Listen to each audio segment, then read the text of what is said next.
makes the tasbih of the praise of Allah. وَلَكِنْ لَا تَفْقَهُونَ تَسْبِيحَهُمْ. But you human beings do not understand their tasbih. So not only is everything created with meaning and purpose, but everything glorifies Allah.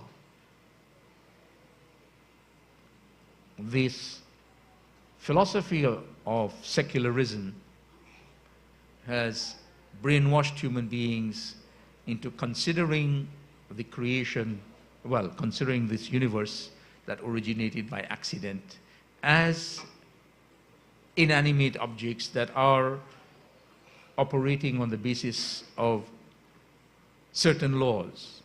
That's all. Then, in relation to man, whose life secularism teaches us has no purpose, Allah subhanahu wa ta'ala says, وَمَا خَلَقْتُ الْجِنَّ وَالْإِنسَ إِلَّا لِيَعْبُدُونَ. As we know in Surah Al-Zariyat, Surah number 51, ayah number 56. And I, Allah, have not created the jinns and human beings except for the purpose that they should engage in my ibadah, that they should manifest the relationship between the servant and the master, between the created being and the creator. This is the purpose for which human beings and jinns were created by Allah subhanahu wa ta'ala. Secularism leads people to imagine that there is no purpose, that we imprint our own purpose on life. And so my purpose is different from yours, and yours is different from somebody else's, and so on. So let us see what the modern age is doing.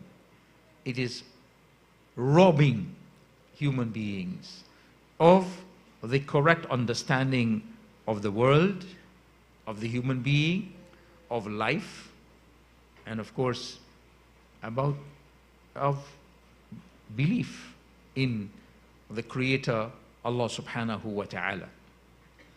But the efforts of the modern age are deep-seated. In Islam, knowledge is divided into revealed knowledge and acquired knowledge. And we have knowledge that is considered fardu ayn, fard on the individual. And we have knowledge that is fardu kifaya, fard on the community. And then we have other knowledge that is not fard but beneficial. But revealed knowledge and acquired knowledge. The modern age says there's nothing like revealed knowledge, so we just remove that from our consideration. There is only acquired knowledge. And obviously there is no knowledge that is compulsory on the individual. And what are the sources of knowledge according to the modern age? Human reason. And somehow or the other people don't seem to realize that it is contradictory to postulate that human beings are rational when they develop out of non-rational manner. Where did the rationality come from? But reason. So observation and reason, only sources of knowledge. Allah subhanahu wa ta'ala in Surah Al-Isra, Surah number 17, ayah number 36 tells us, لا تقف ما ليس لك به علم. Do not pursue that about which you have no knowledge. إن السمع والبصر والفؤاد كل أولئك كان عنه مسؤولا. Verily the hearing, the sight and the heart, each of these is accountable in relation to knowledge. The hearing, the sight and the heart. Of course, the avenues of knowledge, Allah subhanahu wa ta'ala tells us. The hearing, the sight and the heart. The hearing and the sight, of course, observation, and also the hearing, receiving knowledge from others. And the heart, the whole spectrum of knowledge with the highest prophetic revelation and communication between Allah subhanahu wa ta'ala and His creation. In the Holy Quran, Allah subhanahu wa ta'ala uses the word wahi, which we think is confined to prophetic revelation, as the term for communication between Allah subhanahu wa ta'ala and the earth, communication between Allah subhanahu wa ta'ala and the heavens, communication between Allah subhanahu wa ta'ala and the bee, communication between Allah subhanahu wa ta'ala and human beings who are not prophets, and communication between Allah subhanahu wa ta'ala and the prophets. But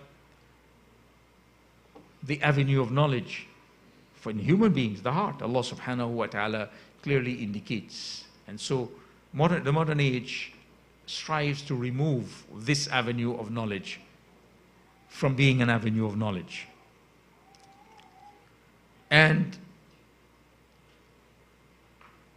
Professor Naqib al-Attas, in the First World Conference on Muslim Education,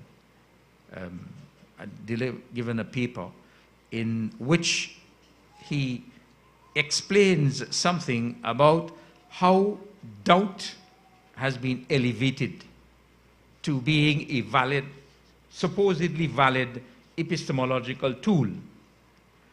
And we need to understand what the modern age does. He says, this is Professor Naqib, Sayyid Muhammad Naqib al-Attas, and the book which he edited is Aims and Objectives of Islamic Education.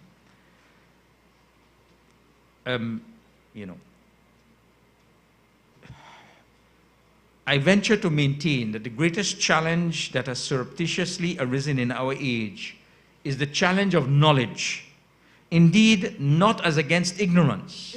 The challenge of knowledge not as against ignorance, but as not the challenge of knowledge as against knowledge conceived and disseminated throughout the world by Western civilization in the modern age. Knowledge whose nature has become problematic because it has lost its true purpose due to being unjustly conceived, and has thus brought about chaos in man's life instead of, and rather than, peace and justice.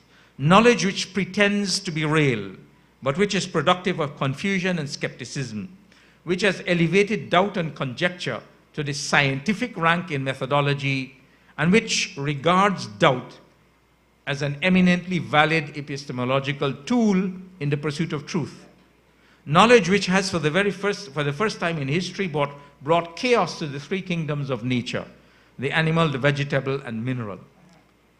It seems to me important to emphasize that knowledge is not neutral, and can indeed be infused with a nature and content that masquerades as knowledge. Yet, it is in fact taken as a whole not true knowledge, but its interpretation through the prism, as it were, the worldview, the intellectual vision, and the psychological perception of the civilization that now plays the key role in its formulation and dissemination. Right? And he goes on to describe the tension that doubt produces in the human being. And we need to bear in mind that Allah subhanahu wa ta'ala speaks of certainty.